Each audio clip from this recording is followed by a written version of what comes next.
Boemba.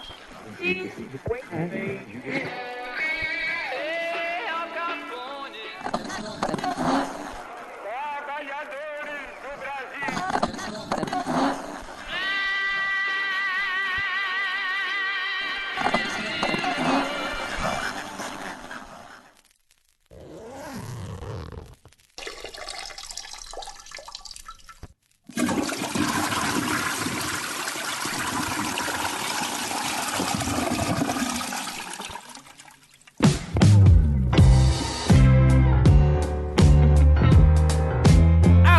Senhoras e senhores, queridos ouvintes do WCast, esse aqui é o 68º programa.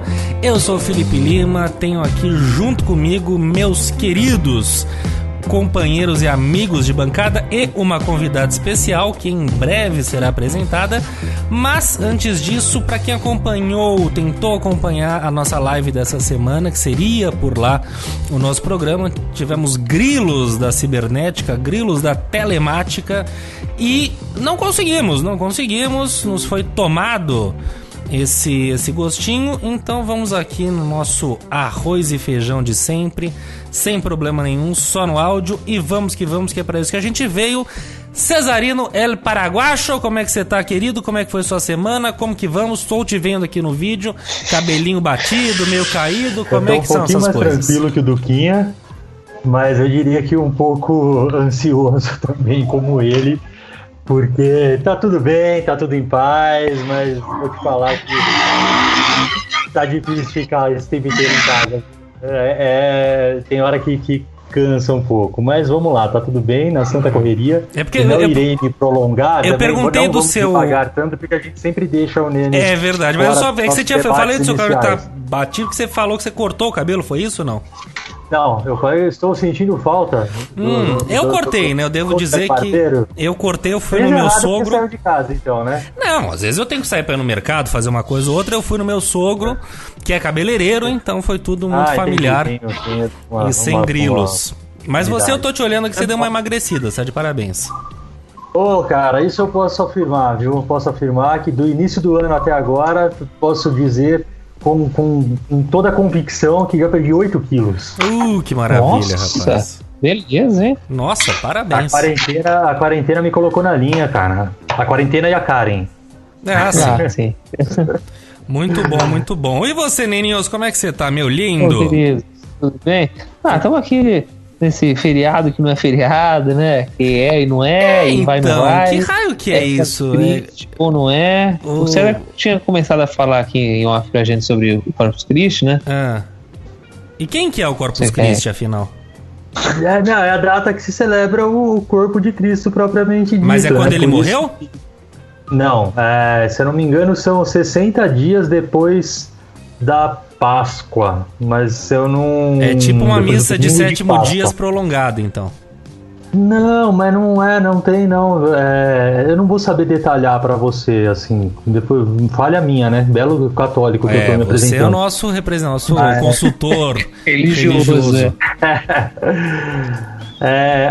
Então, salve o santo Google também, né? Aqui, ó, em latim, corpo de Cristo, uma data móvel, né? Porque é sempre 60 dias depois do domingo de Páscoa.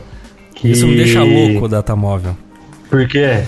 Eu gosto de data tal dia, esse negócio de ficar Dia das Mães, o segundo domingo de maio, e não sei, eu fico louco, eu preciso saber, olha, dia 12 de junho é dos namorados, aí eu sei o que é, cara. Deve estar louco, então o feriado judaico, parece que não tem um que é fixo, mas depois a gente fala sério? No vídeo de basicamente é porque, pelo que eu tô aqui puxando na memória e olhei rapidamente, é quando se instituiu o sacramento da Eucaristia, né? Que a Eucaristia é o ato da comunhão, né? Da representação do corpo de Cristo, do corpo de Cristo através da hóstia, através do Santíssimo Sacramento exposto, que é quando tem aquela hóstia maiorzona, assim, que geralmente que fica dentro corta de no meio. De um objeto. A pergunta é, ele já deixa aquilo cortado, né? Naquele corta no meio. Não. Faz parte da liturgia ali, na hora do... Ele... me fugiu a palavra de novo. Mas não, ele corta como é a partilha do pão mesmo, né? A simbologia da partilha do pão. Meu sonho e aí ainda tem uma coisa que é muito legal, porque assim, na hora que ele parte ao meio, ele tira uma pontinha assim que ninguém vê, porque é uma coisa muito pequena e tal, e coloca dentro do cálice de vinho, que também faz parte da liturgia. Não, eu vejo. Dentro da... Ai, meu Deus do céu, fugiu. Vai, segue o jogo, eu vou lembrar essa palavra. Isso a gente poderia passar dias falando disso. No momento da consagração. No momento da não consagração, pode beber. O pão se torna corpo e o vinho se torna sangue. Entendi. Eu sei que esse negócio do padre beber vinho sempre me deixou muito confuso, porque padre é um ser sagrado, não trepa, não casa, não faz nada e fica bebendo vinho. Sempre padre é um ser humano antes de qualquer coisa. Eu não sei, mas qualquer dia a gente vai ter nosso programa de temas religiosos. Falando nisso, bem-vinda, querida Juliana Martins, está aqui com a gente hoje.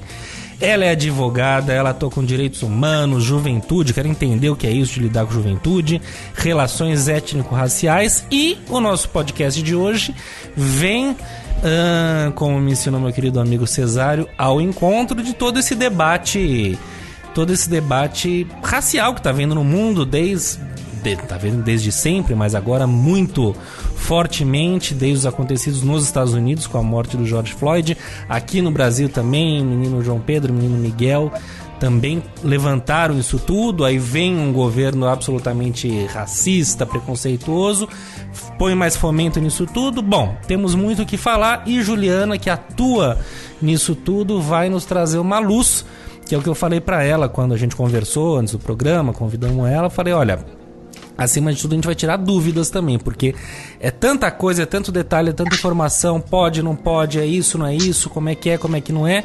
É importante também a gente se posicionar, a gente se localizar no meio disso tudo, né, evitar cometer falhas, enfim, acho que o programa de hoje vai ser bacana para ter esse debate todo.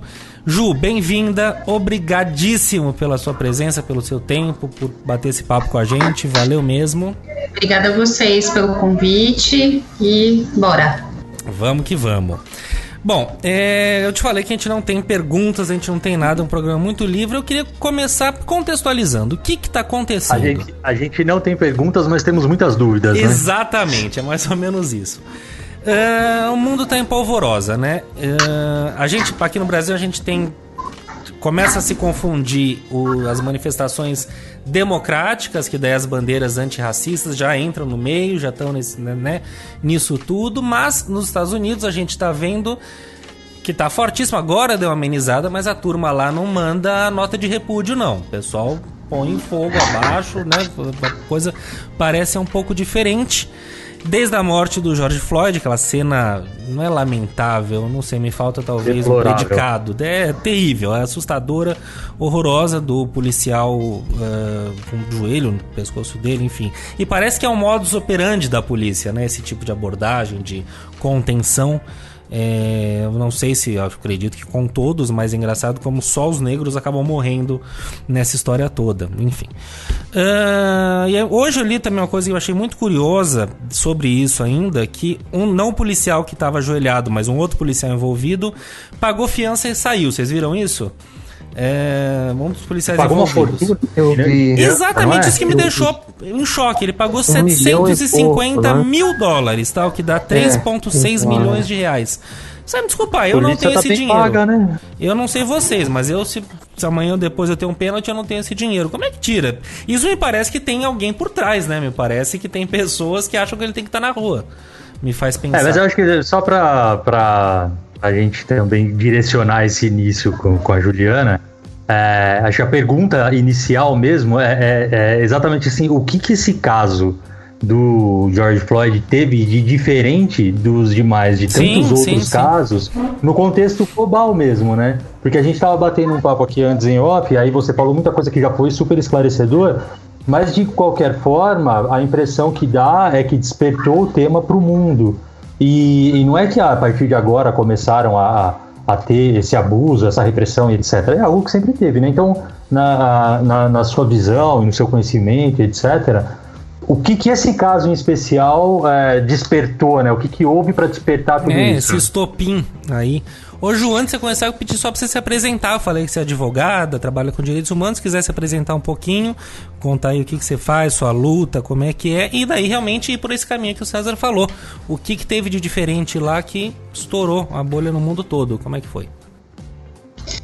Bom, meu nome é Juliana, eu tenho 28 anos, atuo já com direitos humanos aproximadamente 5 anos.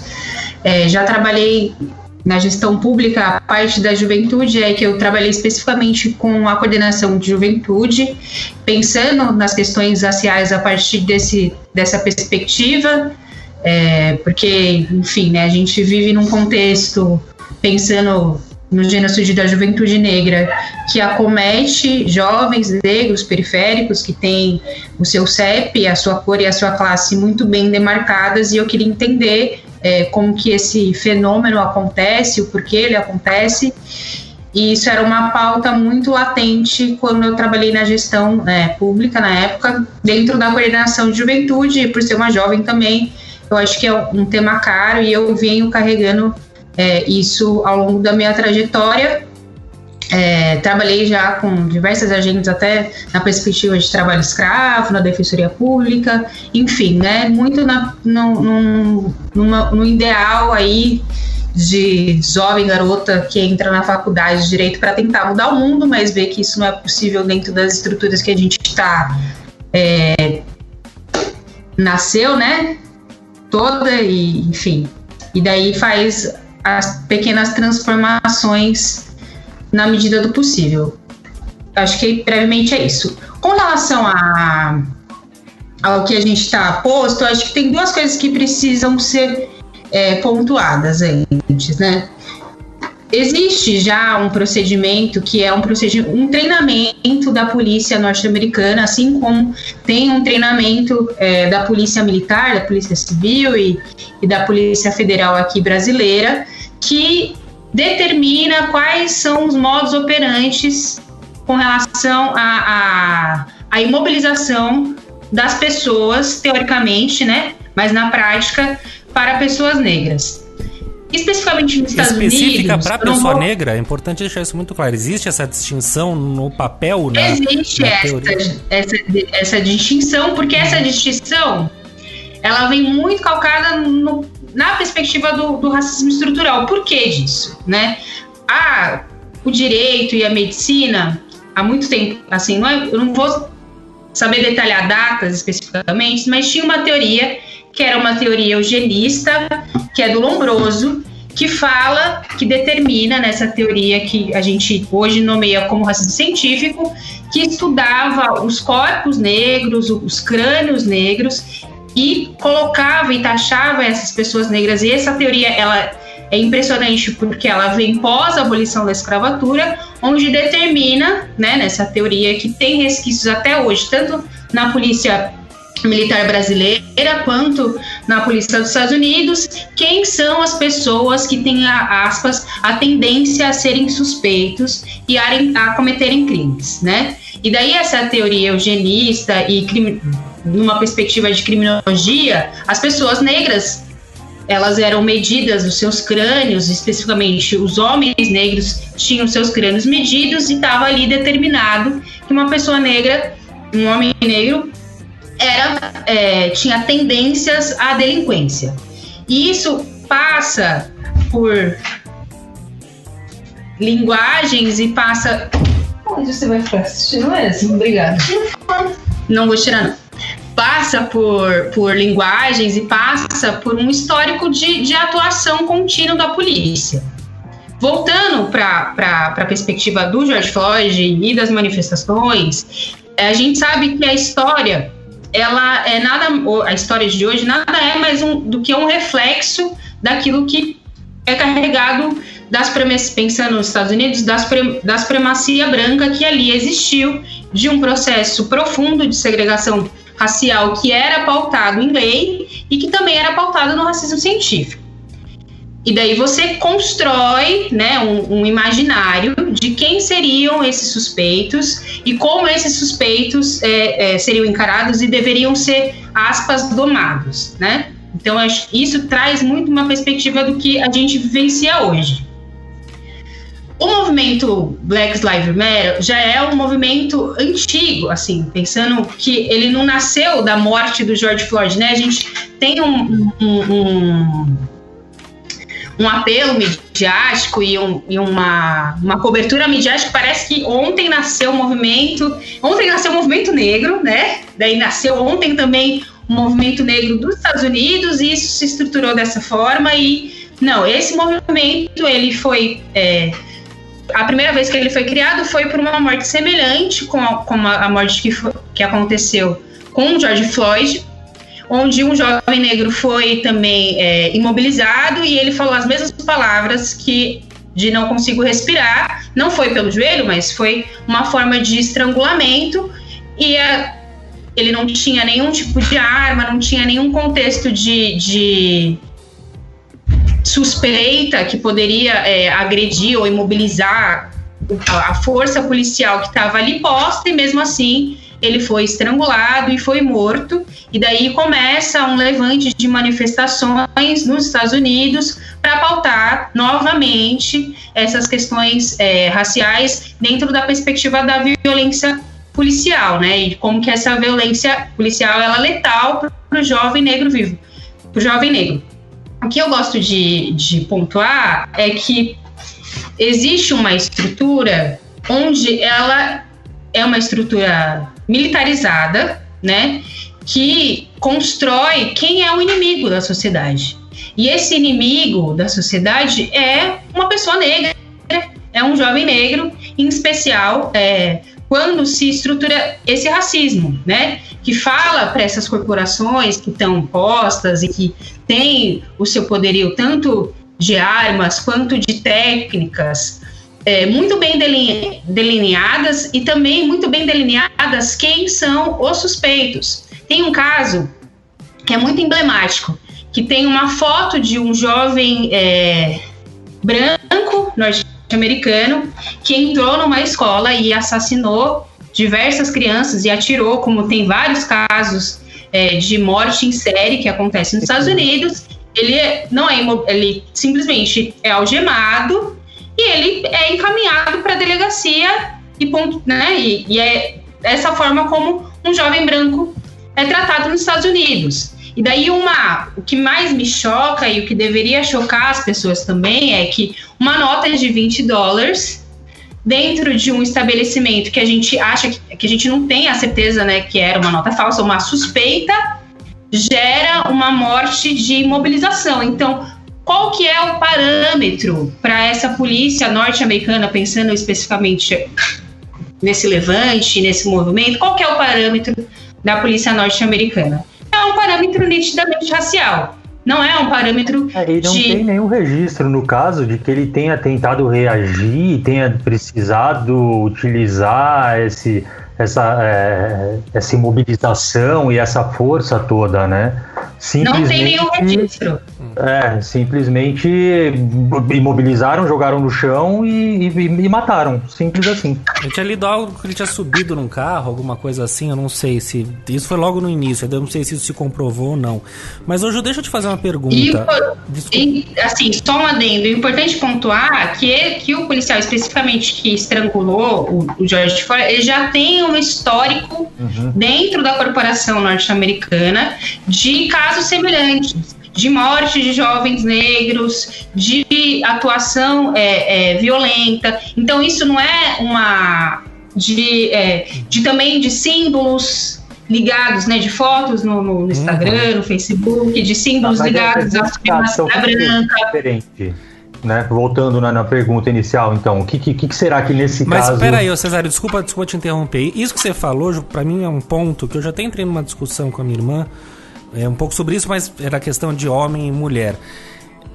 Tudo que você falou faz todo sentido, de maneira nenhuma eu vou negar essa questão de que é estrutural, existe esse treinamento, mas também, até que ponto a gente pode ou não pode também, eu entendi o exemplo também que você deu do rapaz branco que entrou, atirou, saiu algemado, mas não seriam também, em algum momento, a gente falar de bons e maus profissionais? Por exemplo, o policial, né, o que você estava falando, tem registro dele de supremacia branca, de racismo e tal. Quer dizer, o cara já vem com essa atuação, o policial específico, aquele sujeito, e age desse jeito e provoca essa tragédia, ponto. De repente, se fosse talvez um outro policial qualquer agiria de outra maneira, com mais treinamento, com mais profissionalismo. Você entende o que eu tô falando? Assim, em que ponto essa discussão... Então minha pergunta, na verdade, em que ponto essa coisa individual de que aquele cara é um despreparado e agiu mal, e outro policial branco poderia sim ter agido com muita dignidade, algemado, imobilizado de uma maneira correta, se fosse o caso, e fim de papo. Desculpa me meter, assim, eu até complementando. O meu ponto é assim, quando que isso se torna a polícia então, e o geral? Sair do individual e olhar o coletivo, entendeu? Tanto a polícia norte-americana quanto a brasileira é um histórico todo, né? É o mesmo caso que aconteceu agora há pouco, que o policial entrou em Alphaville com uma denúncia de agressão à mulher, e o cara pegou e falou barbaridades pro policial, e o policial teve a calma e a tranquilidade de ouvir o cara, etc. Se esse cara chega numa quebrada na favela e o cara sai de dentro do barraco falando tudo o que ele falou pro policial, se ele sai vivo, ele tá no lucro, entendeu? Então, assim, eu entendo que existem bons e maus profissionais, mas o meu ponto etc. é esse, existe. Mas a minha pergunta é justamente essa. Quando que o individual se torna o coletivo? Entendeu? Quando que a polícia se torna um comportamento e não, muitas vezes, fala... Porque, certamente, tem muito policial branco que jamais faria aquilo, que se sentiu absolutamente ofendido e tal. Esse é o ponto. Como que essa questão toda, que é extremamente legítima, claro... vai partir pro coletivo, mas para muitas vezes falar, aquele cara age corretamente. Como que ele não se enquadra naquilo, entendeu? Acho que é um pouco, não sei se eu fui claro na minha pergunta. Mas é isso. Quando que o individual se torna o coletivo e se torna a polícia americana e não um policial mal treinado. E racista, enfim. Então, eu acho que a gente tem que analisar quais são as técnicas e qual é a formação que todos esses policiais recebem, né?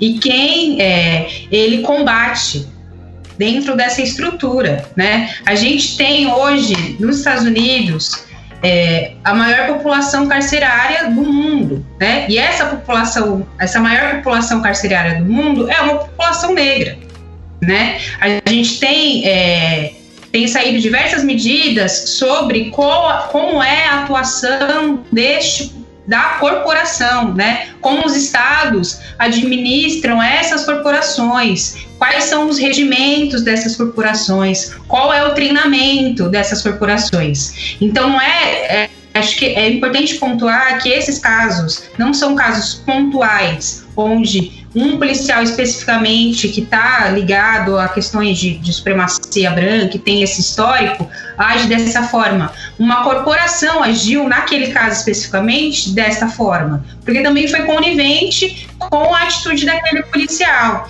Então a gente tem uma ligação, um pacto que é feito, que é um pacto muito calcado na perspectiva da branquitude, que é algo que a gente precisa também, para além da perspectiva racial e da perspectiva negra, que a gente também precisa pautar e discutir, e as pessoas brancas precisam discutir entre si, quais são os pactos que elas fazem entre si. Por exemplo, teve o caso de um manifestante de 70 anos que foi empurrado por um policial e teve um traumatismo craniano e está em estado grave, né? A partir do momento que uma corporação sai à rua para apaziguar, aspas, uma manifestação e age com brutalidade, não é só a ação individual do policial, além da ação da corporação, é quem está em volta. Qual é a atitude que as pessoas que estão em volta elas fazem? Qual que é o pacto que isso estabelece? É estabelecido um processo de mediação? É estabelecido um processo de conciliação? Não é feito isso, né? Isso não só lá fora. Um exemplo que não você... só nos Estados Unidos, mas com... O policial que empurrou o policial que empurrou o cara, se eu não me engano, ele meio que volta assim pra ver e tal, e o outro que vem atrás, tipo, meio que fala, não, vai, continua. Então acho que esse próprio caso serve de exemplo para isso que a Juliana tá falando, entendeu? Não é só o comportamento do indivíduo, mas daqueles que estão ali com ele naquele determinado momento, né? Tanto no caso do George Floyd, quanto nesse segundo exemplo que ela deu, do senhor de 70 anos e tal, nos dois casos, os policiais que estavam em volta, eles não agiram num sentido contrário, todos agiram no mesmo fluxo. Porque a gente tem que pontuar que é uma estrutura que ela pactua entre si, né? Não é só ação específica de um policial, vou dar o caso do João Pedro, que entrou no helicóptero, que atirou 7 vezes para um lugar inóspito que ele não sabia para onde que estava atirando e assassinou o João Pedro e poderia assassinar as pessoas, os jovens negros que estavam em isolamento social. Não é só ação, é quem libera essa ação. Como a pessoa que libera essa ação e condiciona essa ação perpetua práticas violentas e perpetua o racismo, porque ele determina quais são os territórios onde isso vai acontecer, ele determina quais são as pessoas que vão ser atingidas com isso, ele determina como que vai ser essa abordagem, ele tem um treinamento anterior a isso, de como que vai ser essa abordagem para uma pessoa negra e como que vai ser essa abordagem para uma pessoa branca. Daí os policiais que discordam dessa atitude, ou a estrutura judicial que discorda dessa atitude, pensando em acusação de promotoria, pensando em decisões judiciais, elas são extremistas, elas são progressistas, elas estão fora da linha de curva, porque lá atrás se construiu uma ideia de racismo científico e de diversos cientistas do Lombroso e de outros cientistas que coligaram as pessoas, o jovem negro à delinquência, à criminalidade.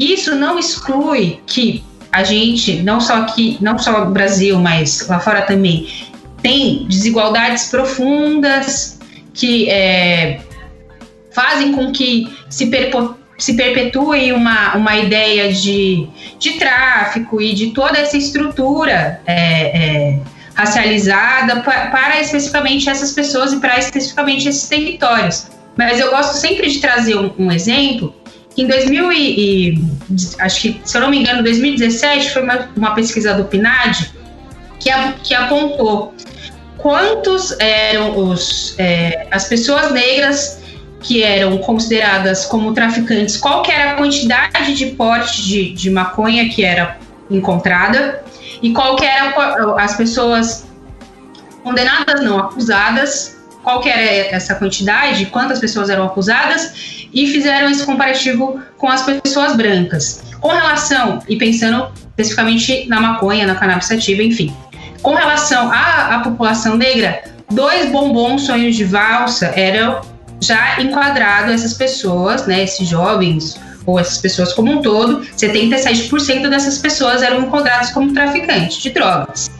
Agora, quando a gente olha para a perspectiva branca, para enquadrar uma pessoa branca hoje no Brasil como traficante de drogas, a gente fala de quilos, né?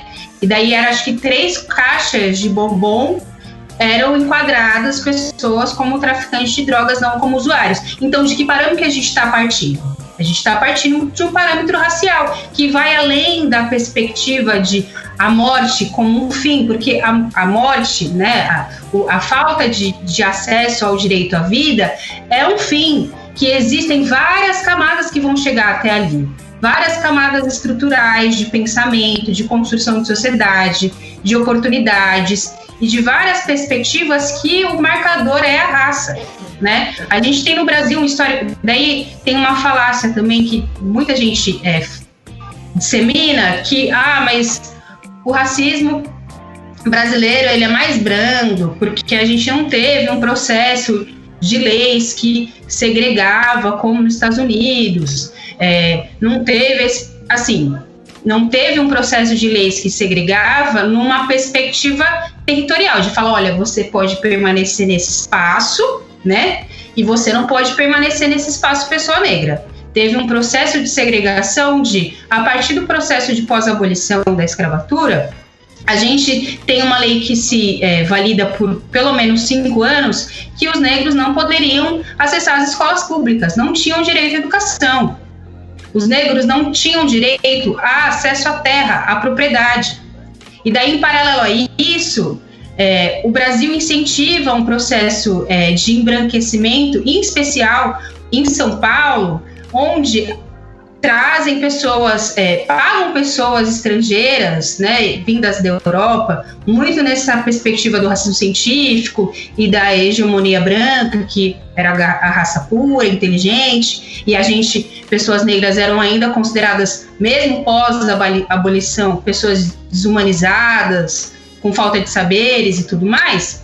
Traz essa perspectiva onde ele paga essas pessoas para virem para cá, se fosse um comparativo hoje brasileiro, numa classe, pensando em avião e tudo mais, numa classe executiva, classe alta ali, para você fazer esse transporte dessas pessoas da Europa para o Brasil, cedem terras para essas pessoas, titulam essas pessoas com a possibilidade de terem terras, estabelece que 50% dessas pessoas trazidas de diversas regiões da Europa tivessem acesso à universidade, logo à educação, estabelecem leis onde pessoas as pessoas negras estavam livres, mas sem qualquer tipo de inserção no Brasil como um todo. Daí estabelece uma lei onde criminaliza os vadios e os capoeiras, que era a forma de manifestação cultural brasileira, especificamente negra. Então, assim, não existe uma segregação de determinação territorial, mas existe uma segregação de acesso a direitos,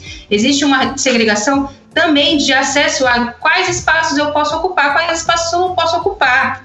E o mais latente é quando chega um ápice de praticamente 80% da população encarcerada brasileira era a população negra, porque ela estava simplesmente cultuando a sua cultura.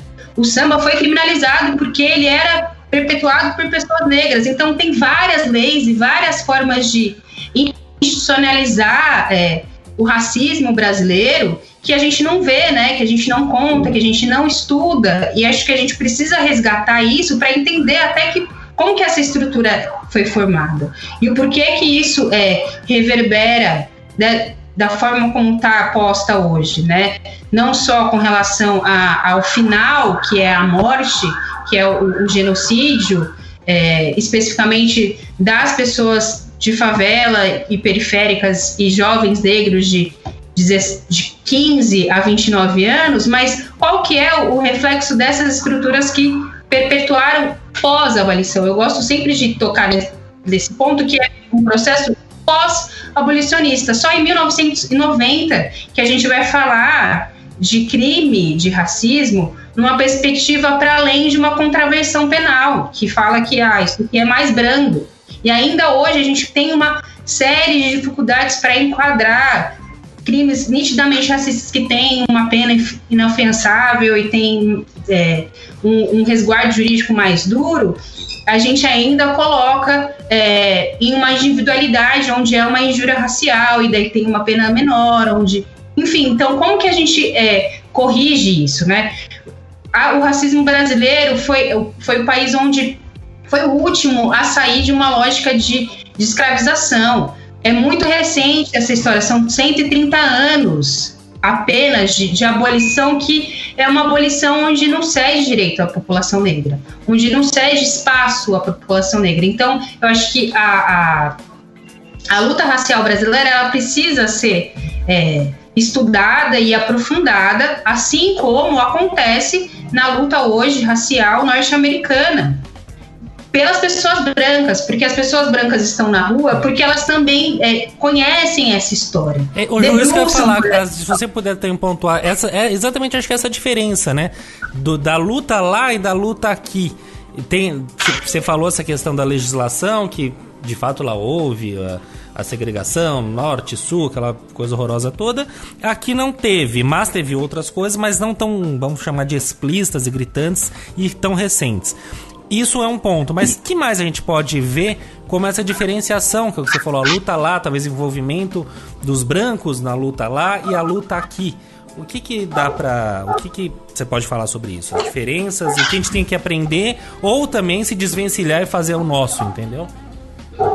Eu acho que tem uma contribuição muito grande do movimento negro pautando as questões raciais, não só através da brasileiro, né? Não só através das cotas, mas outras questões, e também uma participação fundamental na consolidação da Constituição de 1988, pensando em direitos fundamentais como direito à vida, direito à educação, direito à saúde, em que pese esses direitos não serem direitos humanos que não são efetivados, né, no Estado brasileiro, enfim. Eu acho que tem uma contribuição muito importante do movimento negro, como figuras como Abdias Dias Nascimento e outros tantos, que pautaram numa perspectiva política profunda as questões do movimento racial brasileiro. A grande diferença do processo norte-americano para o processo brasileiro, para além das leis que, teoricamente, não eram tão não diria radicais, mas não eram tão explícitas, né? Pensando em apartheid que aconteceu e segregação que aconteceu no contexto norte-americano, não só no contexto norte-americano, mas em outros países também, é que a gente chegou num ponto, né, que todo mundo que passa pelo movimento negro chega nesse ponto, que é o ponto da democracia racial, que estabelece que o Brasil é o lugar de todas as raças, que a gente passou por um processo profundo de miscigenação e que essa miscigenação ela foi tranquila, foi saudável, só que a gente tem uma institucionalização de uma ideia de embranquecimento brasileiro, que é fácil, assim, um tanto quanto não saber a história de como isso aconteceu da perspectiva brasileira, de não saber que existiam leis que falavam, em específico em São Paulo, que é um marcador racial muito forte, tem até um livro que depois no final eu vou sugerir, que fala muito disso, que é o processo do Getúlio Vargas e desse período de eu vou identificar quais são os lugares onde tem uma população negra mais retinta e vou falar para essa população branca, imigrante, embranquecer essas pessoas.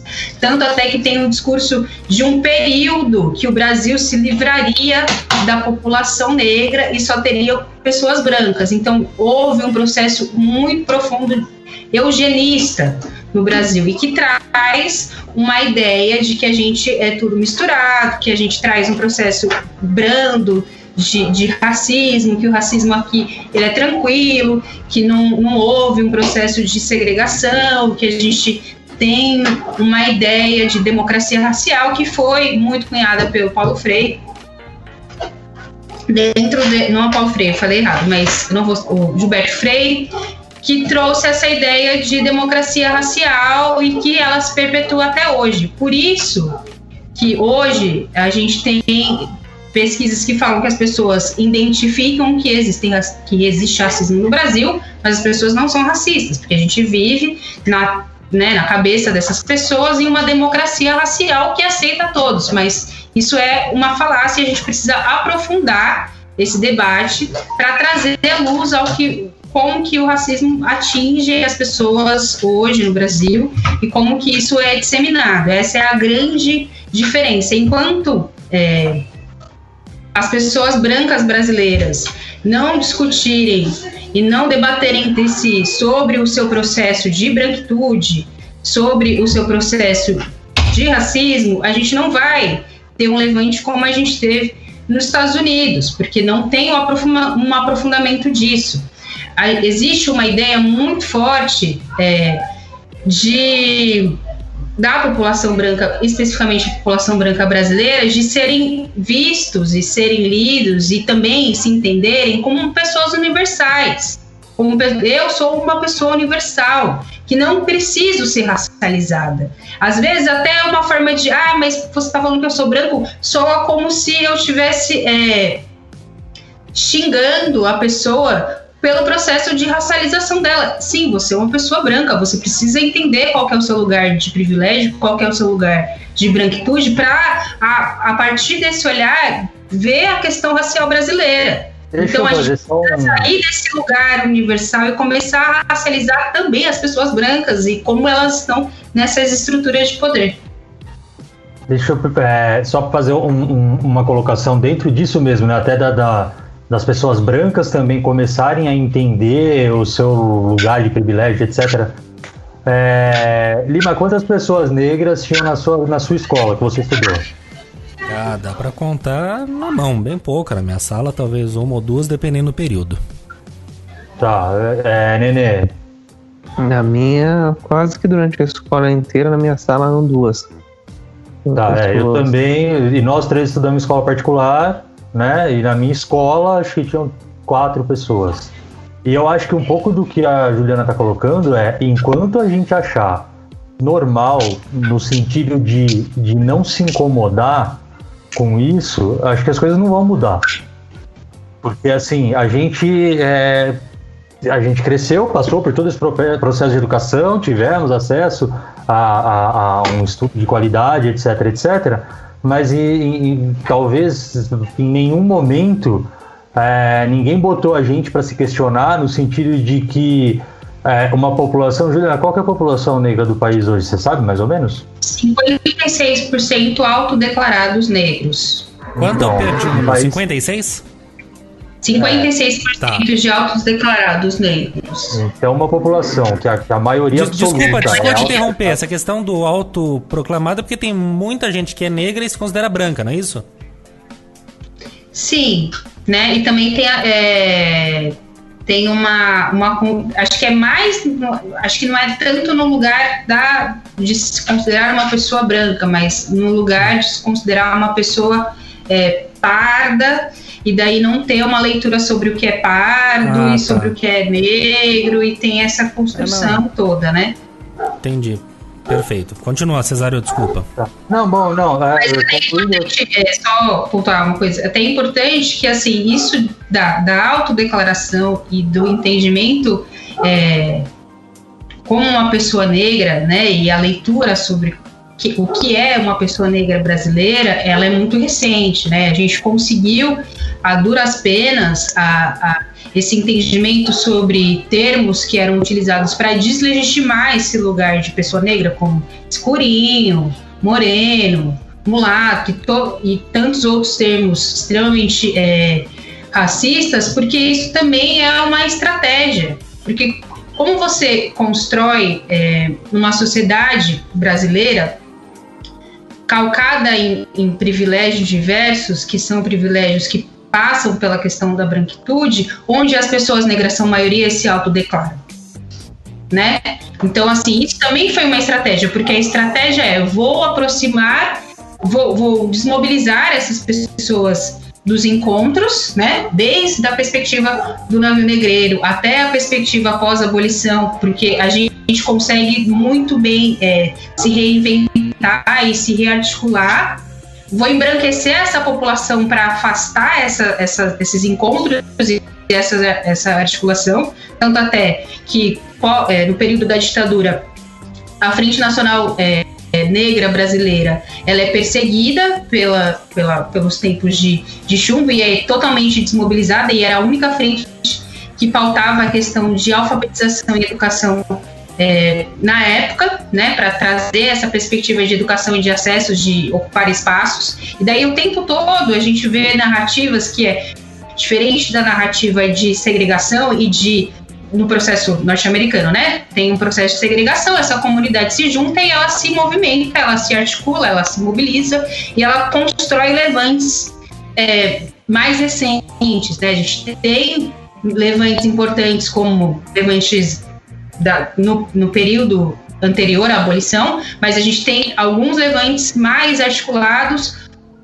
pós-ditadura militar, com a rearticulação novamente do movimento negro, que ao todo tempo tenta se construir debates entre o próprio movimento negro, que é esse: você não é tão negro, você não deveria estar aqui, para desarticular isso e desarticular politicamente, né? Isso é um interesse, porque a sociedade brasileira privilegiada e branca entende a potência que é ter 56% da população autodeclarada negra articulada, se entendendo como negro, se articulando como uma população negra e buscando efetivação de direitos. Então, isso é uma tentativa constante dessa desarticulação. Acho que esse é um grande marcador também da diferença dos movimentos negros brasileiros com os movimentos negros norte-americanos.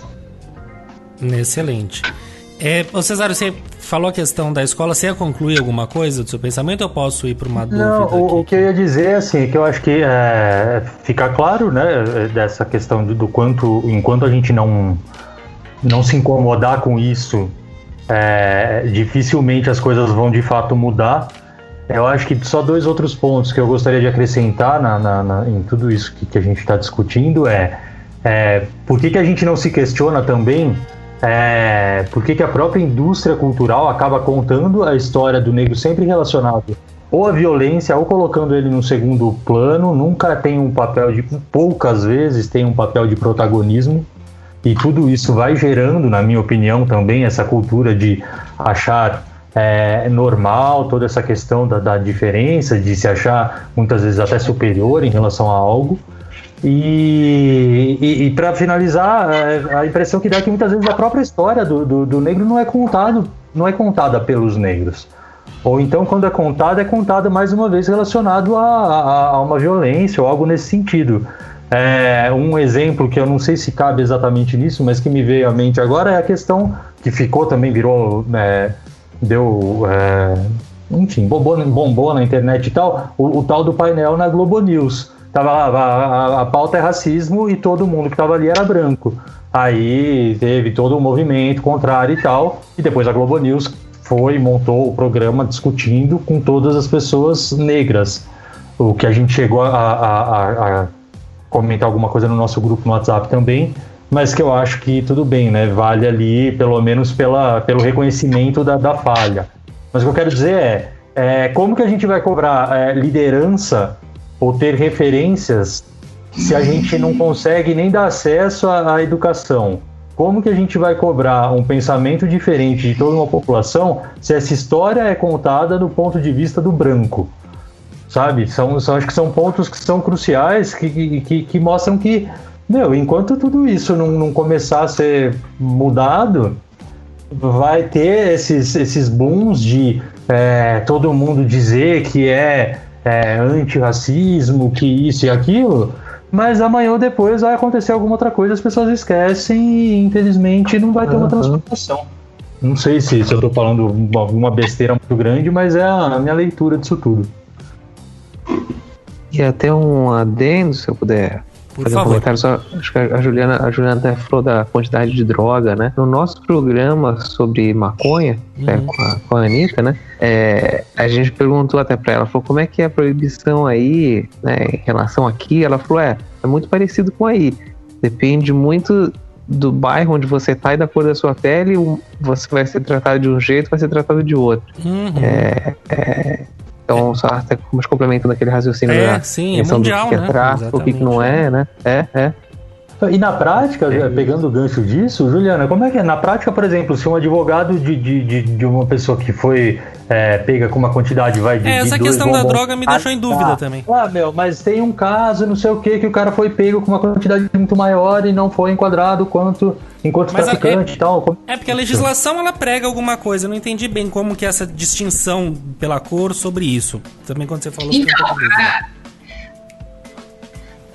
assim, existe uma lei, que é uma lei branca, né, que a gente fala no direito, que não determina não tem na lei de drogas uma quantidade específica para ser uma pessoa enquadrada como usuário e uma pessoa enquadrada como traficante. Acho que a partir disso a gente tem uma falha, porque a gente não consegue, a gente dá na mão do policial essa determinação e na mão do delegado essa determinação para se abrir um inquérito e todos os procedimentos.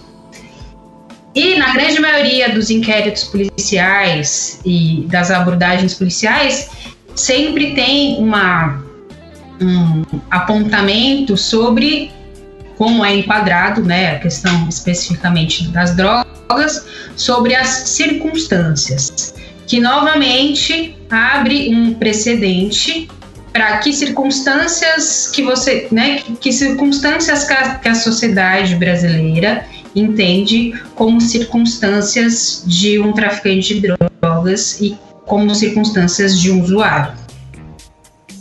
E daí isso marca território, marca questão racial e marca essa questão de você não ter na lei brasileira, lei de antidrogas, uma determinação específica sobre quantidade e sobre que circunstâncias a gente está falando.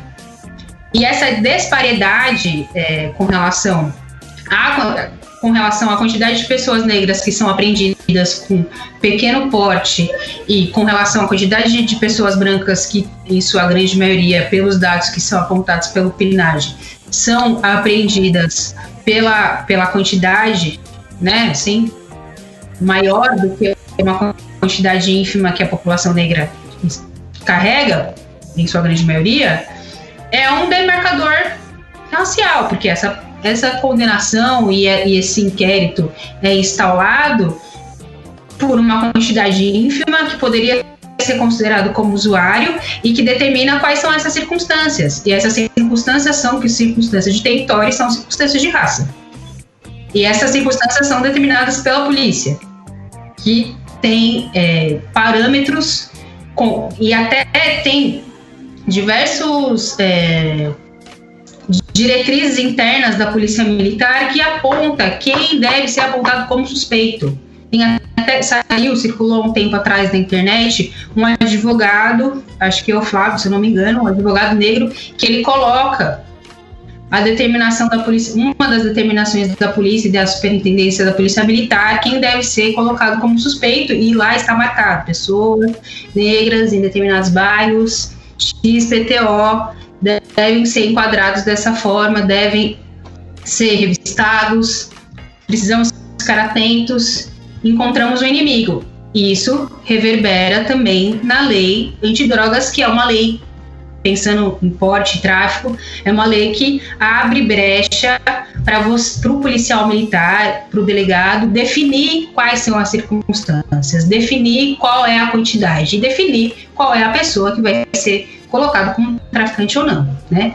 E daí os dados mostram que a pessoa que vai ser colocado como traficante, mesmo sendo usuário, em sua grande maioria, é a população negra, em quantidade ínfima e tudo mais. Entendi, ponto. Ficou claro, pessoal? Porque a gente tava com essa dúvida, a questão do... Ficou claro e bizarro, né? É estranho. Hoje, deixa eu fazer uma pergunta mais técnica. Você citou algumas, enfim, nomenclaturas e etc e tal.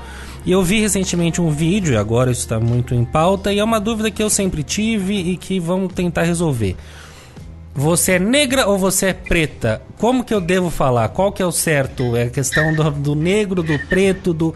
Isso, porque pra mim, né, é aquela coisa... Eu acho... Tudo começou com Babu, gente. Hã? Culpa do bebê. Tudo começou com Babu. É verdade, né? Ele levantou isso daí lá. Não, mas até vi um outro caso, porque eu não sei, eu sou branco, você é preta e assim vai. Mas aí não, daí o preto pra mim tem aquela coisa, pô, né, aquele preto safado, não sei o que, tem essa conotação. Então pra mim ainda é muito pesado eu falar que o fulano é preto, mas diversas vezes eu já vi principalmente... Mas depende do tom também, né? Muitas vezes então, eu não sei, é a questão que tá no tom, mas eu acho que tem... Só que a pretinha vem aqui... mas eu acho que tem algo, acho que tem mais coisa por trás, tem uma questão histórica, eu não sei. O que dá pra entender, Ju, disso daí? O que eu falo, o que eu não falo, então, onde eu tô pecando ou não estou pecando? Eu acho que a primeira coisa que precisa ser muito bem pontuada é que quem racializou a população hoje lida como população negra foram as pessoas brancas. Então, a gente, quando passa por um processo de escravização, a gente fala de um processo de escravização de um continente africano, onde esse continente africano, hoje e na época, tinha diversos países, né, que é um continente, diversos países com diversas culturas, com etnias e com toda a sua diversidade ali encontrada dentro dessa perspectiva de continente.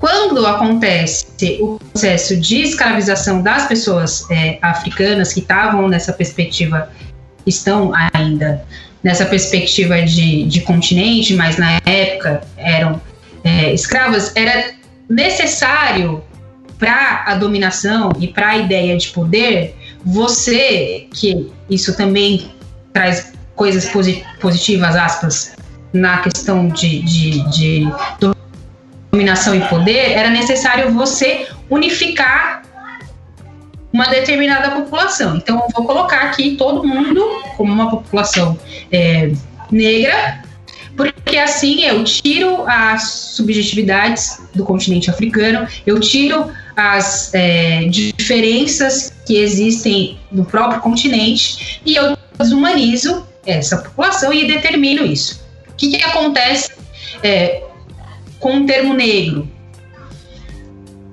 Quando, de novo, foi a população branca, né, foi as pessoas brancas, eurocêntricas, que determinaram e que racializaram e que colocaram esse termo negro em voga. Esse termo, na época que foi colocado, era um termo negativo, né, a essência, a epistemologia, o significado da palavra negra era um termo negativo, que vem muito de necro, que é uma palavra grega que é muito ligada à questão de morte, escuro e tudo mais.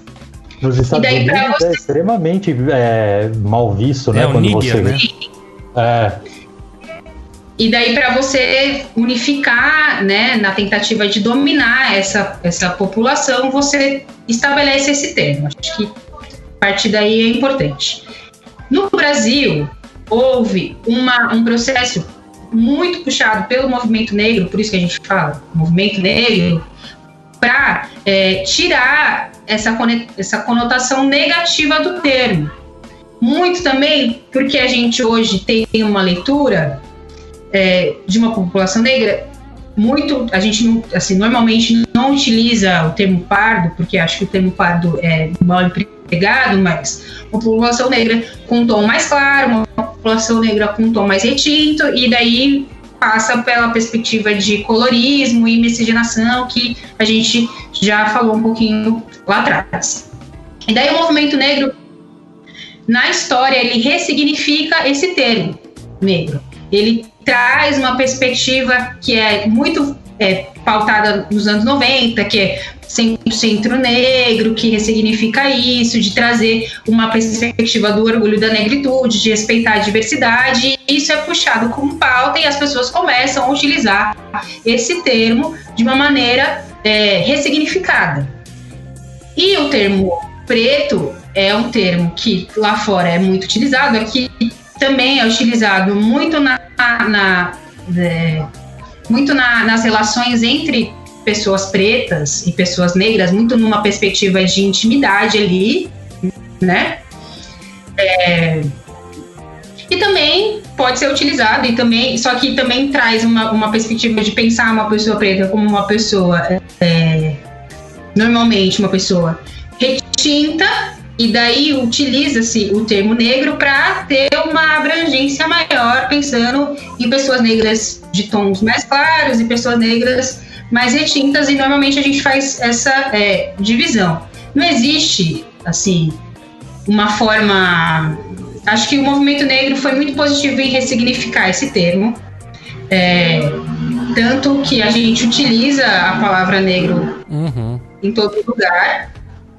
E eu não posso fechar que o certo é usar negro ou o certo é usar preto. Entendi. Eu acho que não tem uma perspectiva de certo e errado pensando no contexto brasileiro, pensando no contexto de ressignificação que a gente passou e pensando no contexto de trabalho do movimento negro em si.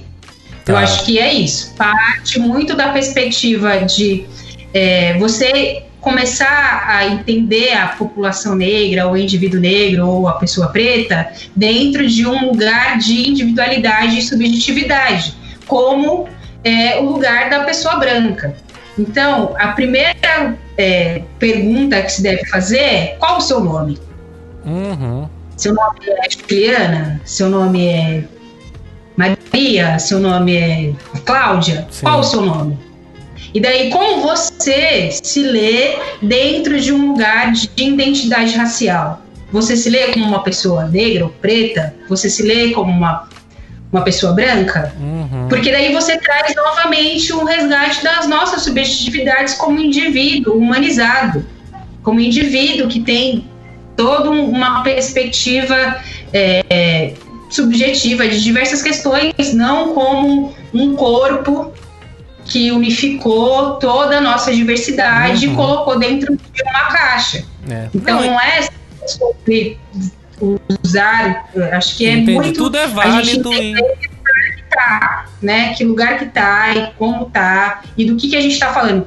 Porque o tempo todo a gente fala sobre um processo de identidade racial, mas a gente tem que começar a fazer um processo de respeitar as subjetividades da população negra, partir da perspectiva de sujeito, né, que tem nome, sobrenome e afins, e daí você fazer uma leitura de identidade racial, porque é assim que a população branca está. Então, acho que esse é um bom parâmetro. Perfeito. Não, excelente. Beleza.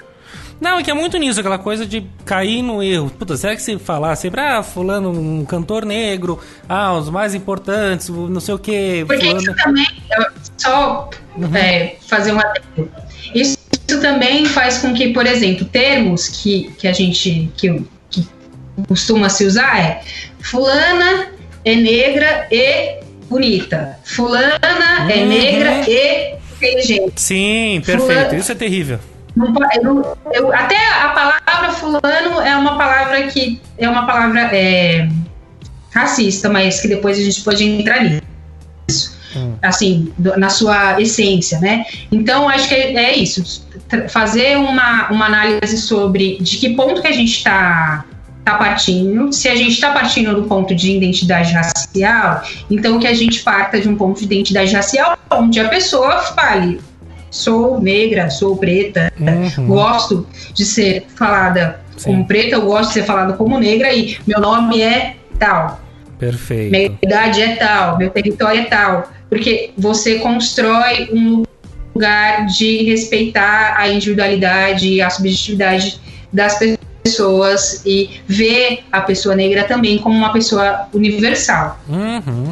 Sim, sem dúvida, é isso, né? Que é o que eu tava falando, a gente às vezes cai um pouco no... Puta, cada hora uma coisa é isso, né? Isso ainda mais agora, né? Nesse momento. Então é bom saber que existe essa, entre aspas, liberdade, que nada é, enfim, sem trocadilhos, preto no branco, né? Tudo é muito mais amplo, certo? Não, eu queria perguntar, eu sei que é uma pergunta um pouco ampla, né? Mas é possível a gente brevemente destacar aí quais seriam os principais gargalos que impedem essa igualdade maior ou que diminua a questão do racismo, pensando em país, em Brasil, né, não globalmente e tal, como, sei lá, a gente falou um pouco da questão da educação, das leis, de protocolos e, enfim, de como a imprensa encara, de como a indústria cultural conta toda essa história, enfim, dá pra gente elencar aí os principais gargalos para diminuir tudo isso? Pergunta difícil, né, Brasil? Eu acredito, assim, eu acho que a gente precisa pensar em conjunturas e em estratégias, né? Primeira coisa que eu acho que é a principal chave, que é para além do acesso à educação, que é um acesso de transformação social nítido para a população negra, é as pessoas discutirem e começarem, as pessoas brasileiras, né, as pessoas brancas brasileiras começarem a identificar a sua branquitude, identificar as suas semelhanças e as suas referências e pensar como que foi construído esses processos de raça na constituição de sujeitos enquanto brancos, né? Eu sempre gosto de pontuar que a população branca brasileira precisa identificar a sua branquitude e precisa ter uma leitura sobre raça para a gente partir de alguma perspectiva de equidade, porque se você desconhece a sua história, você não consegue transformá-la, né? Acho que o primeiro ponto esse. Eu acho que também a gente precisa pensar em pautas propositivas antirracistas, pensando em acessos e permanências. Então, educação é um ponto fundamental de como essa população negra acessa essa educação e essa população negra permanece nessa educação. E, posteriormente, como essa população negra se insere no mercado de trabalho e como essa população negra permanece e existe e como isso acontece numa perspectiva de promoção e uma perspectiva de decisão de decisão, né, de poder, de comando. Então acho que isso também é um ponto fundamental e crucial para a gente pensar em equidade racial, né? E eu acho que também tem uma outra construção que é olhar o sujeito negro dentro da sua diversidade, dentro da sua subjetividade, partindo do que você, né, como pessoa branca, já estudei, já identifiquei, já li, já fiz a minha leitura sobre como a raça opera a minha vida e como isso se construiu e como que isso construiu privilégios, e a partir de agora eu vou entender essa pessoa negra como indivíduo e como eu posso pensar em quais espaços eu posso promover essa inserção e essa permanência dessa pessoa negra, pensando em mercado de trabalho, pensando em renda, né? Eu acho que o ponto crucial das desigualdades que a gente vive hoje é a questão racial e como que você promove uma ação antirracista efetiva. E para além dessa construção, que é uma construção mais pensando em economia e educação, a gente precisa rever de maneira urgente as corporações militares, civis, federais, o Poder Judiciário como um todo, o Ministério Público e o Poder Judiciário, tanto na perspectiva de acesso a esse lugar de poder, né? Mais pessoas negras no Poder Judiciário, mais numa perspectiva ampla, né? Ministério Público, juízes, promotores, desembargadores e afins, como também numa perspectiva de mudança de protocolos, né? A gente precisa ter uma leitura profunda de mudanças de protocolo, de mudanças de como o sujeito negro é visto na sociedade brasileira, né? E assim, o que mais também é um ponto bem importante, o Brasil, as pessoas brancas brasileiras precisam se assumir racistas e precisam correr atrás da atitude antirracista de maneira urgente. Elas precisam fazer isso. E daí, essas atitudes antirracistas quantas pessoas negras tem no meu trabalho? Quais são os lugares que elas estão? Como eu posso pensar essa subjetividade dessa pessoa negra para assumir outros postos? Será que essa pessoa negra dentro, eu estou auxiliando ela se inserir em espaços de tomada de decisão? Como que eu estou ouvindo essa pessoa negra? Quais são as mazelas que ela encontra? De que lugar que ela vem? Qual o território dessa pessoa negra? E daí olhar para isso de uma perspectiva não eu vou ajudar aquela pessoa, não, eu vou promover uma ação para pensar os espaços que eu estou, não só numa perspectiva de, como a gente vê, da população subalternizada, né, em condições de emprego precário. A gente precisa pensar dinheiro, a gente precisa pensar mercado de trabalho, a gente precisa estudar e acessar as pessoas que estão já produzindo coisas. Quantos jornalistas negros eu conheço? Eu consumo o conteúdo desses jornalistas? Quais são as pautas que esses jornalistas eles pontuam para além do racismo? Eu pesquiso a história desses jornalistas? Quantas pessoas, quantos políticos negros eu conheço e eu sei a história, eu sei qual que foi o impacto que isso aconteceu? Quantos historiadores? Enfim, procurar mesmo, investigar as pessoas brancas precisam investigar qual que é o conhecimento delas sobre sujeitos negros para além do racismo e como essas pessoas negras, para além do racismo, elas passam pela vida delas e começar a questionar as pessoas. Quando acontece uma atitude racista por uma pessoa branca, eu questiono essa pessoa, eu converso com essa pessoa, eu repreendo, ou eu me silencio e deixo passar. E assim como todas as outras discriminações, a gente precisa ser mais proativo sobre isso. Excelente, excelente. Nossa, maravilhoso.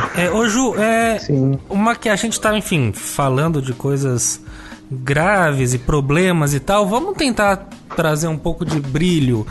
Que de positivo você pode apontar que esteja acontecendo, que está funcionando, ou que de fato foi resultado de luta, etc e tal? Tem também coisas para celebrar, ou a gente tá nesse lodo que é só paulada na nuca? Como que tá isso aí? Eu acho que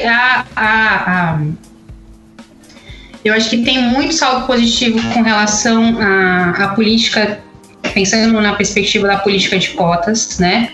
E pensando em como que essas universidades, não só a política de cotas, porque eu acho que a política de cotas ela faz um recorte específico,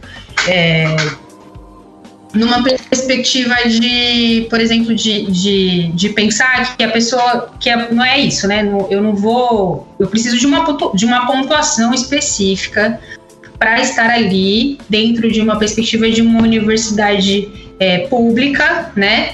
E não é um grande, nossa, abriu o portão, entrou toda a população negra na universidade para todos. Isso é uma falácia, isso não acontece. Mas eu acho que também tem um ganho muito positivo sobre outras formas de leis e de políticas educacionais, como o ProUni, né, que é uma lei pensada para a população que estudou em colégio público, né, e essa lei tem acesso tanto para as universidades particulares, e em sua grande maioria de ponta de linha, e esse acesso pelo ProUni é muito significativo, porque aumenta, assim, de maneira, eu não vou ter os dados agora, mas de uma maneira significativa a inserção das mulheres negras na universidade, né? Eu acho que um ganho muito grande é o ganho da educação, por isso que a gente consegue detectar de maneira breve, né, com uma pesquisa, com uma conversa de WhatsApp, uma indicação de uma pessoa para falar sobre questões raciais, mas para falar de outras questões também, né? Então, acho que o ganho da educação é um ganho muito positivo, muito bem articulado pelo movimento negro, não só na lei de cotas, mas como na lei de acesso pelo ProUni, pelo FIES. Eu acho que a educação é um caminho muito importante. Eu acho que também tem um ganho dos últimos, pelo menos 10 anos, da leitura sobre a identidade racial, que é muito importante, porque as pessoas passam a se autodeclararem, se identificarem como pessoas negras, reconstruírem essa identidade e se rearticularem junto com o movimento negro. Então tem uma geração de pessoas muito jovens fazendo esses levantes, questionando isso na internet, porque é engraçado, né? Teve esse movimento da questão do George Floyd e teve esse movimento das manifestações espalhadas pelos Estados Unidos e pelo mundo, mas a gente consegue perceber o quanto a potência da internet de comunicar e de informar as pessoas por meio de pessoas que não tinham essa visibilidade, esse espaço na TV, em outros meios de comunicação, quanto isso foi positivo, quanto isso agregou para o movimento negro mundial e para o movimento negro brasileiro, que denunciou a questão do Miguel de uma maneira muito brilhante e questionou os privilégios da Sari, e nessa perspectiva de desumanização do caso do Miguel, que questionou, há pelo menos 5 anos atrás, a fala racista do William Wacker, que vem questionando a questão do genocídio da população negra, que vem questionando os espaços que as mulheres negras ocupam na mídia e como que essa mulher negra ocupa esse espaço sem ser hipersexualizada ou sem ser colocada num lugar de subalternidade. Atores negros se articulando, eu acho que tem uma força muito grande negra, do movimento negro, e não só do movimento negro, mas do ativismo individual de pessoas negras que fazem uma articulação por meio da educação e por meio do acesso às redes muito bem estruturada, com divergências. É óbvio que a gente não é uno, né? A gente não, senão a gente vai voltar a um processo de escravização, que foi a tentativa de unificar um povo. A gente é diverso e a gente é subjetivo, mas que é um ganho muito positivo, e também que constrói também esse ganho pela perspectiva de gênero, que são as feministas negras, pela perspectiva racial. Então acho que isso é algo que vai deixar, que já deixa e que vai deixar muito legado para frente de discussão, né? Eu acho que é importante também pontuar que houve uma luz para as pessoas brancas começarem a pautar a questão racial, mas é muito não engraçado, mas é muito bom que a gente, como pessoa negra, já tivesse articulada para falar sobre isso, né? E isso é um ganho da educação, isso é um ganho da nossa busca pela nossa história. Então é importante que as pessoas negras, que as pessoas brancas, a partir desse momento, busquem a história racial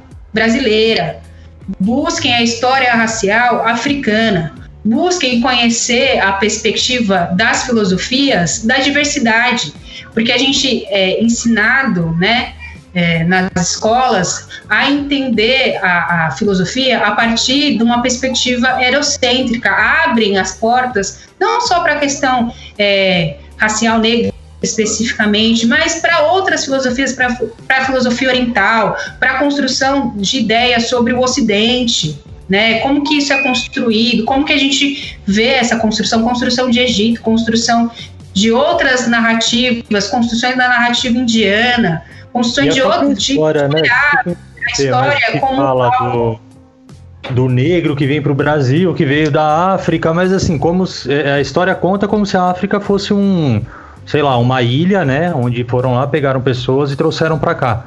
Mas dentro disso é uma diversidade muito grande já, né? O que ela falou, você junta, que nem você juntar a América inteira, falar, trouxemos uns americanos aqui. E quer dizer, né, Vamos olhar para isso. Não entendi. Não, eu acho que é isso, assim, olhar para a perspectiva. Eu acho que é importante a gente radicalizar no olhar que a gente tem sobre a perspectiva da diversidade. O que é diversidade? Diversidade é olhar para a questão indiana para além eles não comem carne, por exemplo. Olhar para a questão indiana para tudo que foi construído ali, para todas as tecnologias que estão ali. Olhar para a questão brasileira e africana, e afro-brasileira, olhando para todas as tecnologias que estão ali postas, olhando para as tecnologias que foram construídas pelas empreendedoras negras que faziam circular mercadoria em tempos que elas eram negligenciadas pelo Estado e ainda são muito mais duro do que a gente está posto hoje. Olhar para as tecnologias de empreendedorismo como algo de valia, olhar para as tecnologias dos filósofos africanos, em especial a filosofia do Egito, sabe? Olhar para essa diversidade e ler essa diversidade, estudar essa diversidade, porque isso também é uma atitude antirracista, que você vai adquirir um conhecimento sobre uma perspectiva diferente, olhar para a periferia para além da perspectiva da violência, para além da perspectiva do tráfico, para além dessa perspectiva, olhar para as tecnologias que estão postas ali. A gente é um berço de diversidade, de criatividade que não é valorizada, e quando é valorizada é colocado num lugar de subalternidade. Então a gente precisa ressignificar esses processos, sabe? Ressignificar essa comunicação, olhar até para o próprio jornalismo, que basicamente, quando a gente fala de comunicação calcada na perspectiva afro-brasileira e africana, a gente fala sobre a comunicação oral como algo fundamental, que tem muita valia sobre como a gente lê o jornalismo hoje. E isso, por não estar dentro de uma academia ou por não estar dentro de uma universidade, é descredibilizado, né? Enfim. Não, interessante isso tudo.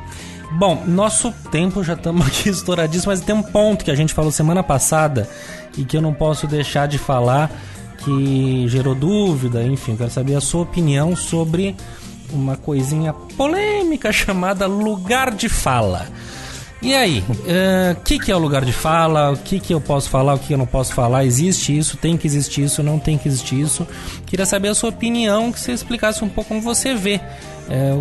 Como que é isso aí? Como isso é posto, de fato, nessa questão toda racial? Eu acredito, na verdade, eu não acho, que o lugar de fala, ele não pode ser o lugar do, como diz a Djamila Ribeiro, não pode ser o lugar do silenciamento, né? Quando existe uma confusão sobre isso, porque a gente sempre pautou muito essa questão do lugar de fala, acho que para além do lugar de fala, a gente sempre pautou muito o lugar de escuta ativa. Então, é polêmico porque você pessoa branca, ou você pessoa negra, cis, hétero, enfim, dentro de todo o arcabouço que a gente fala sobre diversidade, que não passa só pela questão racial, passa pela questão de gênero, passa pela questão territorial, passa por diversas interseccionalidades. Quando você faz um processo de escuta ativa sobre aquilo que está acontecendo, não se silencia sobre algum tipo de discriminação ou por algum tipo de violação, você está respeitando o lugar de fala, você está respeitando o apontamento. Eu acho que a polêmica que surgiu era: mas eu posso falar sobre racismo? Todo mundo tem que falar sobre racismo, né? E, em especial, quando esse racismo, ele acontece a olhos nus. A gente precisa falar sobre racismo. Só que a gente vai falar sobre a pessoa branca do racismo dentro da perspectiva que está posta, né? A pessoa negra vai falar sobre racismo dentro da perspectiva que está posta. Eu acho que o fundamental dessa polêmica que surgiu do lugar de fala a questão racial não é uma questão da população negra. A questão racial é uma questão de todas as pessoas, porque não foi a gente que inventou o racismo. E daí, partindo disso, quando a gente fala sobre lugar de fala, a gente, sim, tem que respeitar e referenciar o conhecimento teórico de pessoas negras sobre as relações raciais como um todo, e para além disso, né, para outras construções para além da questão do racismo em si. Mas quando a gente se vê em uma situação onde o racismo ele está latente e a pessoa negra não está conseguindo processar aquela informação que é muito doída, muito dolorosa, e simplesmente silencia porque não é o meu lugar de fala, você está colaborando para uma atitude discriminatória, para uma atitude racista, para uma sociedade que não respeita a diversidade. Então é muito delicado esse ponto, né, sobre o lugar de fala, porque também tem uma questão de gênero, né, nesse levante, né, que também foi levantado lá atrás, que é sobre os homens se pautarem quando for uma questão sobre a questão do machismo e todo esse recorte do machismo, e isso se atenua quando a gente fala de uma questão racial. Para além disso, eu acho que é uma construção de, olha, aconteceu uma situação especificamente, eu tenho uma escuta ativa e empática sobre aquilo que aconteceu ou sobre uma estrutura, e eu estou disposto a repensar a minha posição, os meus privilégios, as minhas vantagens sobre essa estrutura que está posta, e vou me transformar numa pessoa ativa. Sem ficar... Acho que é isso, né? Tipo, acho que a grande questão é que a gente fica o tempo todo esvaziando o debate, que é fundamental, por conta de, se eu vou chamar a pessoa de negra ou preta. Se eu vou falar do lugar de fala da pessoa negra ou não vou falar. Tá, mas qual que é a ação concreta que está acontecendo sobre aquilo que a pessoa negra está falando, ou sobre aquilo que a pessoa trans está falando? Qual que é a ação concreta? A gente está tendo ação concreta? A gente está pensando em indicar essa pessoa negra para um espaço de poder no mercado? A gente está lendo os textos dessa pessoa? A gente está consumindo o produto dessa pessoa? O que ativamente pessoa branca, cis, em sua grande maioria homem, está fazendo para transformar, para além da fala, a ação? É isso que a gente precisa questionar, porque fica no melindrismo de questionar termo que não vai de lugar algum para lugar nenhum. A gente não tem que ficar questionando o termo, a gente tem que questionar a raiz do problema e aprofundar isso. Lógico que assim, né?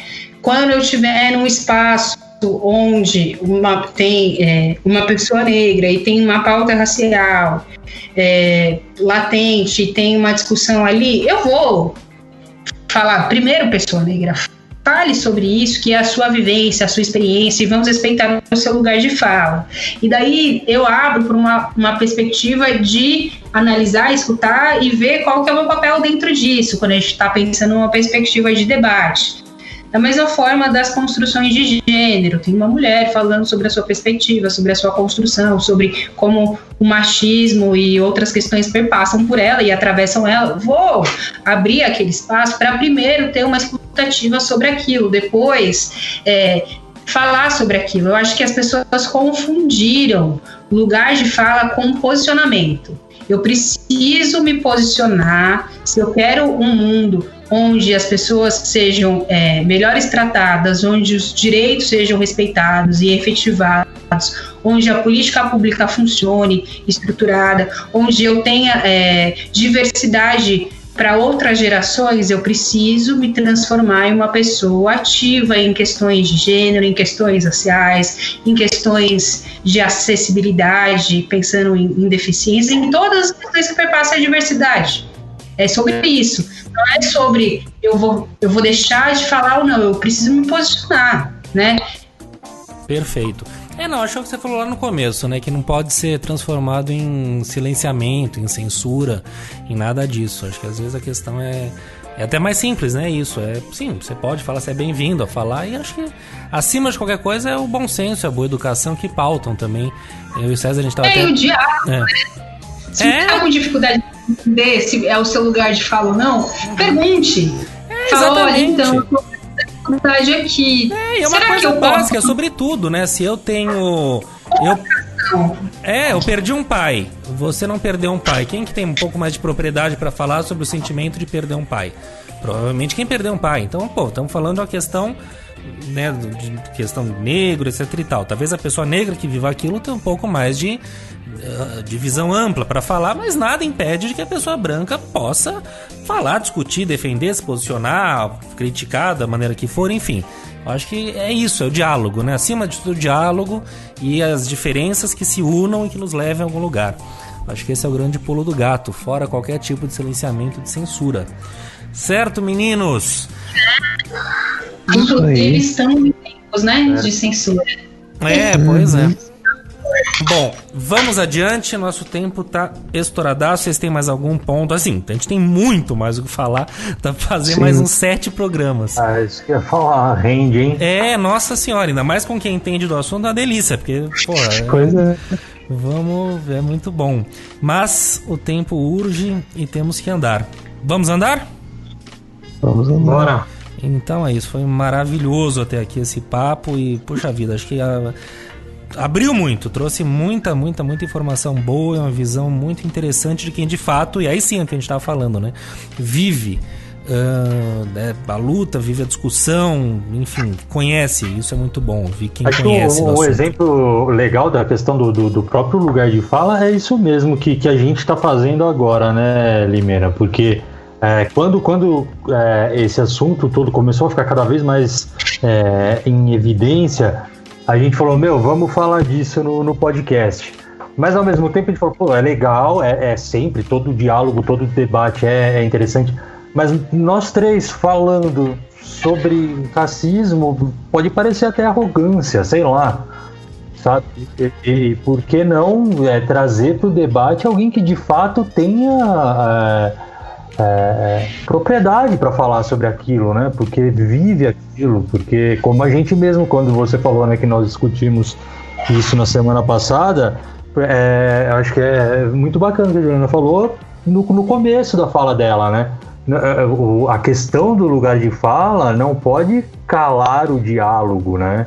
Não pode silenciar o debate.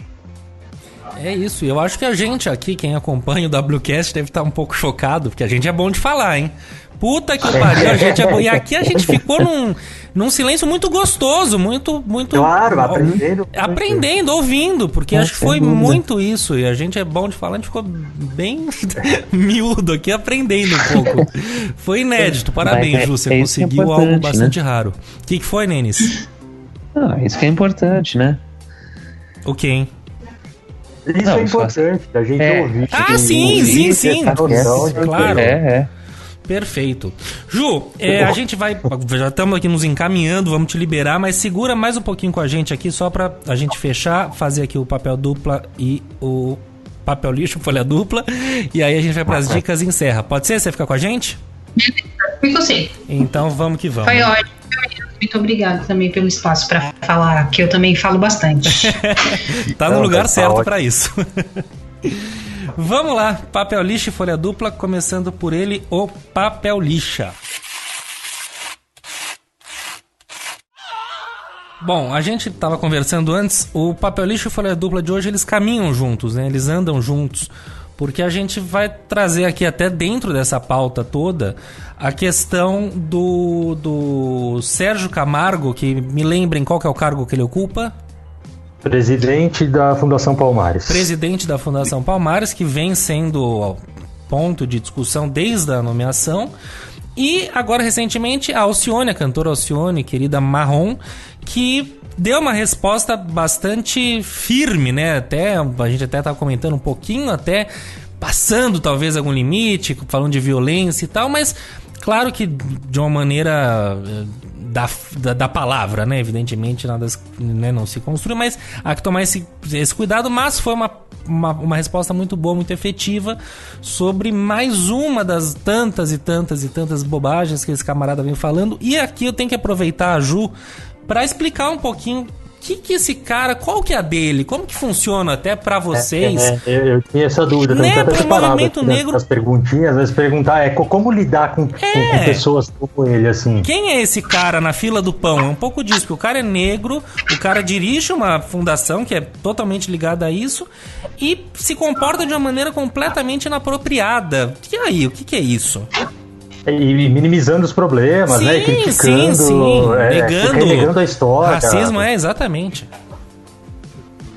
Isso é a democracia racial vencendo, colocando as pessoas num lugar onde todos nós somos iguais, e isso é uma falácia, né? Isso é uma mentira que não existe. Não só aqui no Brasil, como no mundo, mas pensando em Brasil especificamente, isso não existe.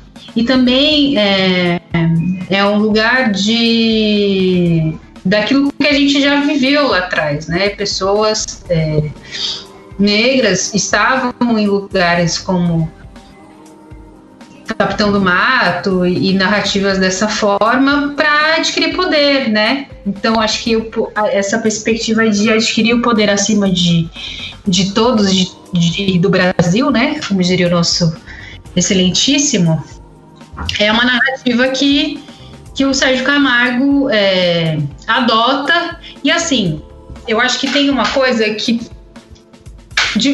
para mim, como ativista e como mulher negra, eu não esperava algo diferente de uma pessoa negra que assina embaixo um governo notadamente racista, que alimenta esse discurso há anos, como deputado federal, não só ele, mas como a família dele. Então, ele não vai se associar ao Bolsonaro e ao governo do Bolsonaro de uma maneira inocente. Isso realmente é aquilo que ele construiu no lugar dele de negação. E eu acho que tem uma coisa que acontece no Brasil que é muito ruim, mas que é uma coisa que acontece de uma maneira às vezes por falta do letramento racial, por falta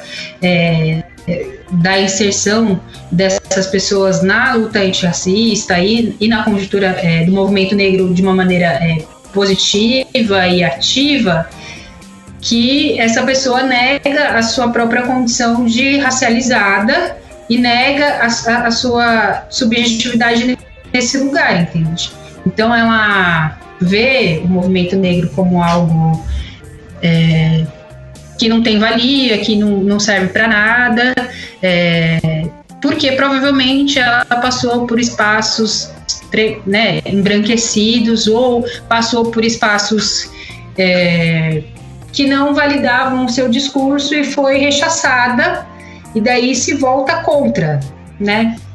É muito complexo esse cidadão, né, esse sujeito, mas eu entendo que é uma narrativa que há pouco tempo atrás, principalmente em relações interraciais, era validada pela própria população negra, que tinha dificuldade de identificar a sua identidade, né, a sua construção como negritude. Por isso que é tão fundamental o papel do movimento negro de transformar essa construção de negritude narrativa como algo positivo, para a gente sair desse lugar de negação, né? Eu acho que isso é um ganho muito grande do movimento negro, mas isso existe, isso não acontece de hoje, isso acontece em diversas famílias, isso acontece na sociedade brasileira, porque a gente, em algum momento, leu que existia democracia racial e que essa democracia racial deveria ser validada e que o lugar que não existia lugar para discussão racial e que nós éramos todos iguais e que éramos uma raça miscigenada, que não tinha como identificar isso. Então isso esse cara é o resultado disso, é o resultado da falta de debate, é o resultado da falta de conhecimento histórico, é o resultado da negligência do próprio Estado de acesso à educação sobre a perspectiva da história afro-brasileira e africana. Perfeito, é isso, que bom ouvir você falando sobre isso. Enfim, e o Folha Dupla?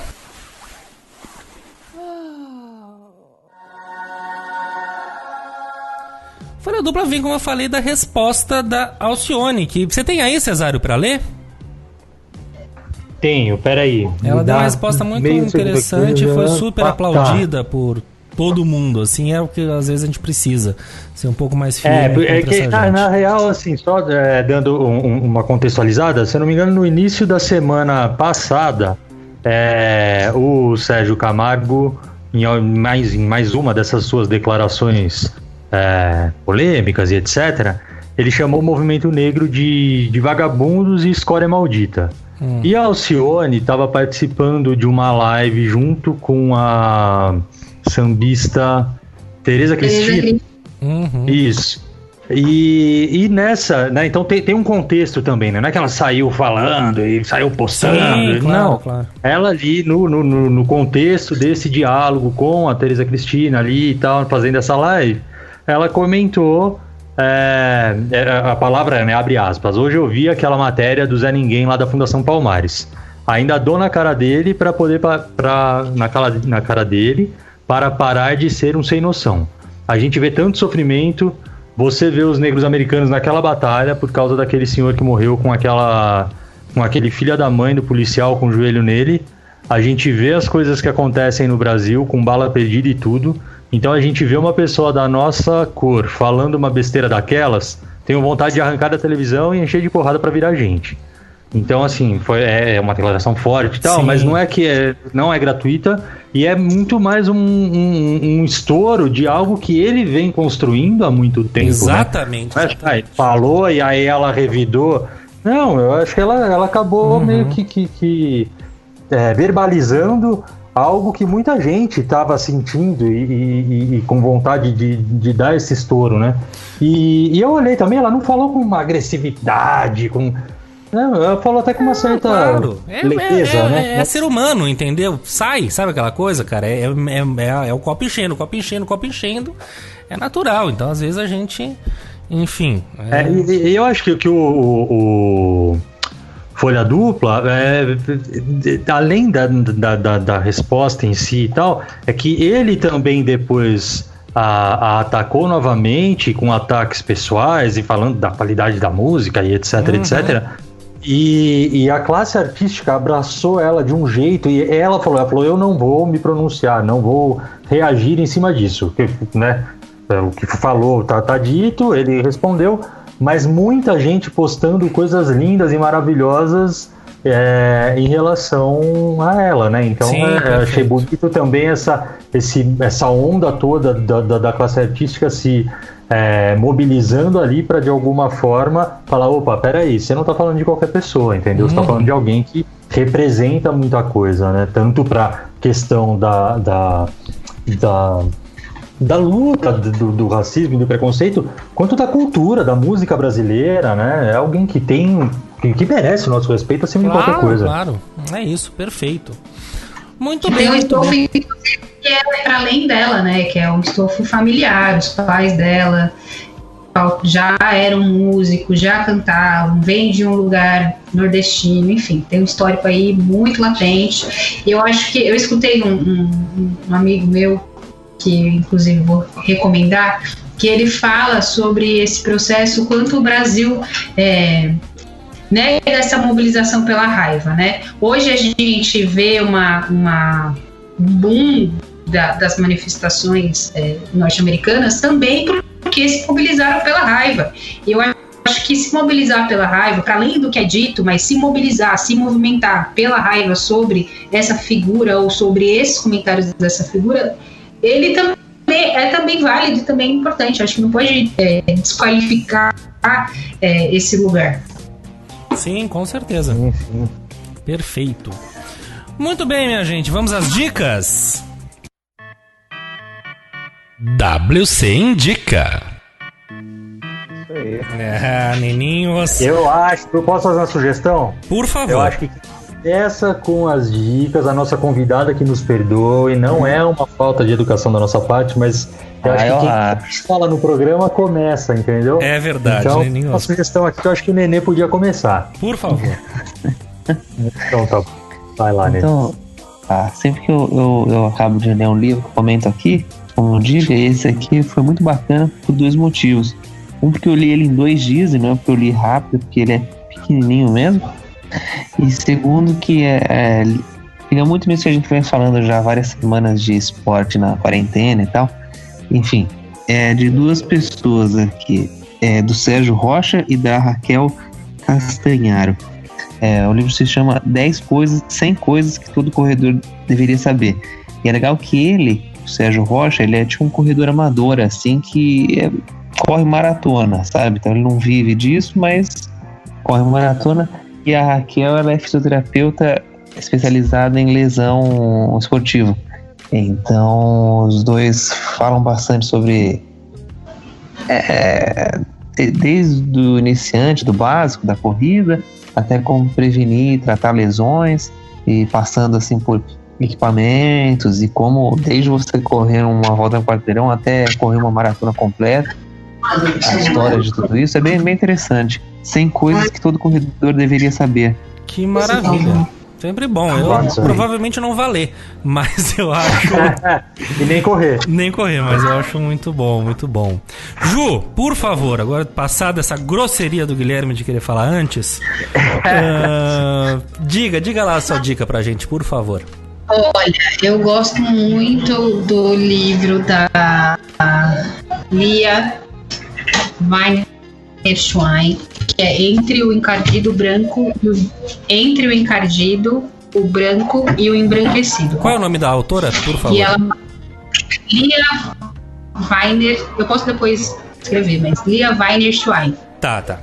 E daí ela contextualiza sobre o processo de branquitude da nossa cultura, das identificações, semelhanças e diferenças, traz um mapa muito interessante sobre como São Paulo foi construído e o porquê desse processo de embranquecimento da cidade, e também a narrativa sobre a construção das periferias, ele é bem bacana, eu gosto bastante.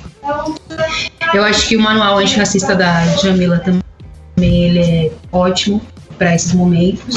E pensando em jornalismo e que também não pauta só questões raciais, mas pauta outras questões, eu recomendaria para vocês seguirem e acompanharem o pessoal do Alma Preta, que faz um jornalismo bem bacana nas redes. Também tem uma coluna no Yahoo, que é bem abrangente, que tem uma cobertura bem bacana sobre a Covid também. Eu acho que seria interessante. Como se chama? bem. Desculpa. Alma Preta. Alma Preta. Bom, vou a minha dica, que eu descobri, tava lá há muito tempo já no Netflix, e eu descobri ontem que tava lá, que é não, é um documentário sobre o Miles Davis, que outro dia até citei aqui o clássico dele, né, o Kind of Blue. O jazzista maravilhoso americano Miles Davis, chama-se Birth of Cool. E é maravilhoso, porque, enfim, repassa a obra dele, repassa a história dele. Ele é um gênio, ele é o cara do jazz pra mim. E é muito bom, muito bacana. E tá lá na Netflix, eu não sabia e tô, assim, feliz da vida de saber que tem isso lá.